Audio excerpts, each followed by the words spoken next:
దేవాలయానికి వెళ్ళినప్పుడు దేవుడు కనపట్టలేదు నాన్న అని మనం ఏడిస్తే ఆ తండ్రి వారి భుజాల మీద మనల్ని కూర్చోబెట్టి దేవుణ్ణి చూపిస్తాడు. అప్పుడు మనకి తెలుస్తావు మనం కూర్చున్నదే భగవంతుడి భుజాల మీద అని.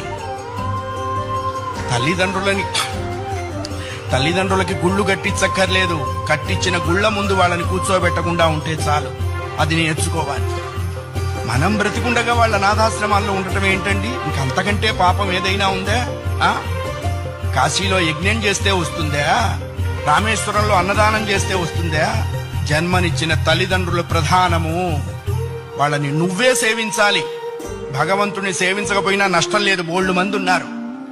జన్మనిచ్చిన తల్లిదండ్రుల్ని సేవించాలి, అది కర్తవ్యము. రామాయణం అదే చెప్పింది. అయ్యా, ఆ అభిప్రాయం లేనివాడు పశువు అనకూడదన్నారండి. పశువులు పోటీకి వచ్చినాయి, మమ్మల్ని ఆ వాడితో పోలుస్తావా అని. అంతకంటే నీచుడు.